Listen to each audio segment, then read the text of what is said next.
Welcome back to USA versus Russia, the battle on Broadway here on FCS. This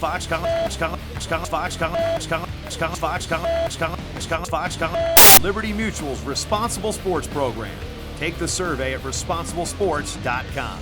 The Living the Dream Medal Fund. All-American Wrestling Supply. And by Tanita, the official wrestling scale of USA Wrestling.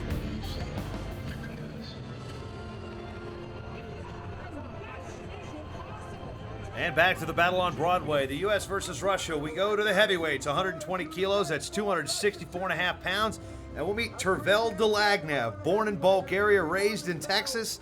The fact that Tervel's even here is a testament to his drive and his dedication. He didn't start wrestling until the 10th grade, wrestled at Division II Nebraska Kearney, and he'll be taking on Barsag Kesaev from Russia, the 22-year-old, who is another up-and-comer for these guys. Actually beat Tervel the last time they wrestled. So right now the match is in hand. It's 4-2 in favor of the United States with this match to go.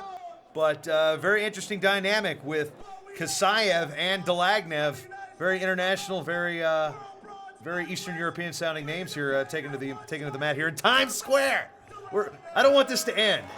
This has been too cool. This is truly something special, and to see both these guys come out and compete and know that this is it's now about bragging rights. It's not about America's going to win the dual meet. It's not about that.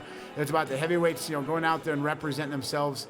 Heavyweights always have the mystique of maybe not being as physical or as athletic as the smaller weight classes, and being a heavyweight, you really want to go out there and impress people. You want to show them that you have some technical ability, you have some strength, not just big and strong, but there is technical wrestlers, and both of these wrestlers know how to move. They have a lot of off-balancing, in and out, up and down movement to try to get their opponent to set themselves up for a shot, respecting each other.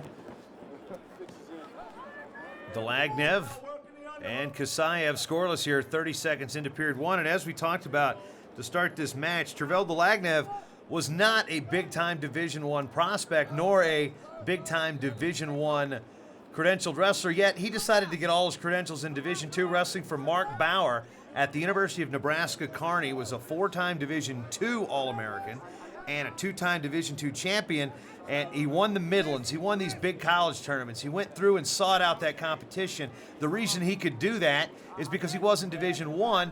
Nobody felt like he was training to beat them, and he would train, he would beat them. He emerged as the best college heavyweight his senior year, wrestled in the NWCA All-Star Classic. In 2009, he made his first world team in a field that included Steve Mocco, Tommy Rollins, Les Sigmund, who was his nemesis in Division II, who made the world team last year. Back in 2009, Dlagnev comes home from Herning, Denmark with a 2009 bronze medal. So you talk about a kid that started wrestling in the 10th grade because he wanted to lose weight. You want to talk about a type of beat the streets attitude? Tervel also has that beat the streets attitude.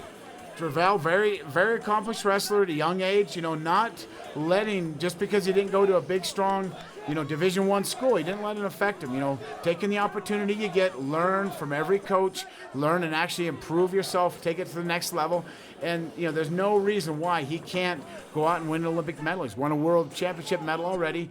This is a stepping stone in the process to make it to London 2012. And here we go to the ball draw. So after a scoreless first 2 minutes, we saw this back with Metcalf. And it always, person in the red singlet gets to choose. In the first period. Second period will be the blue wrestler, and it will show up red. So both ball draws have been won by the U.S. Although it's kind of interesting, Rue. The Americans, not the Russians, are wearing red tonight. It is, the old Russian, army, the Russian power. There's the drive. Dlagnev takes Kesaev out of bounds, going to win the period. And the percentages are always for the offensive wrestler, especially in the single leg clinch position. Great opportunity there for Tervel. Executed, optimal position, taking his opponent out of bounds for the 1-point takedown. And now you see Anthony Robles of Arizona State, the OW at the 2011 NCAA Championships, named Beat the Streets Man of the Year. They're going to honor him later at the Hard Rock with the big post-celebration and gala. Anthony Robles brought it, just an inspirational wrestling story. Drew Washington, the Iowa State assistant, right there on screen, giving him a nice little ovation. Just Just the story of the year in college wrestling. Oh yeah, just the inspiration to be able to come out. It doesn't mean, a handicap, it doesn't mean you can't wrestle. It just gives you another obstacle to overcome and, find that light at the end of the tunnel. Every person has obstacles in their lives, and it's about maximizing your potential every day. And with USA Wrestling, give us the opportunity to watch Russia versus USA Times Square. This is something truly special. Not just bringing in the Olympic stars, but our college stars, stars of stage and screen. I mean, the amount of dignitaries and gold medals that are surrounding the mat here in Times Square are almost as bright as the neon lights. Oh, it's truly special to see the support of wrestling, and not just people who have been to the Olympics, but to see all these high school wrestlers and all these old coaches come back and share their knowledge with the next generation of wrestlers, because it's all about going out and represent your country and representing the colors of the flag. And that was one thing I looked forward to, is making that Olympic team and try to be able to represent my country with honor and with pride. And tonight both countries have represented themselves very well, very technical, very honorable sport of wrestling being showcased here at Times Square. This is something that may never happen again in the rest of our life. Well, thankfully the weather's cooperating, and it rained the day before, and a little brisk out here right now. We've got some jackets on. I mean, sport coat keeping me warm here, but it's a little brisk here today, a little windy. You know what? But that's part of the challenge in life and in wrestling. You have to overcome. Tervel, great opportunity, snap headlock. Oh my! Are you kidding me? Did he just do a backflip? He did a little backflip. Cartwheel. Now he's gonna finish the takedown. Tervel getting taken down. Unbelievable. 15 seconds left. Could you do that? You know what? Back in my younger days. You did a cartwheel after you beat Carell, and I think that was the extent of it, of your gymnastics ability. I'm sorry. I don't think, I don't know. Give me a gymnast. I don't think I can do it, but Tervel, not going to matter. Going to drive Kesaev over to the mat for 3. Going to get 3 on the edge. 8 seconds to go. A short time score. Tervel not impressed by the backflip. You know what? Not really. Tervel being a champion, having the champion instinct, got taken down, got shown up a little bit. Tervel came back for the 3-point takedown, got confirmation, and now it looks like Kesaev is injured, and see if he comes back through. There's 8 seconds left. Who knows what'll happen? That sent this crowd into a buzz, chanting USA. Is under 5 remaining.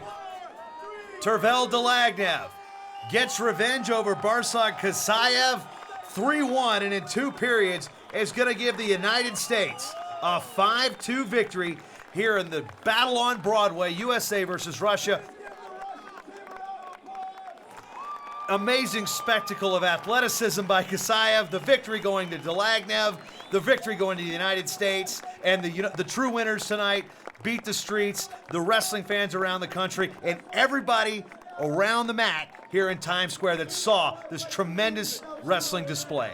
So with that, Tervel Dlagnev finishes off the Russians 5-2, and we'll be back to wrap it up here from Broadway. It's the U.S. versus Russia on Fox College Sports.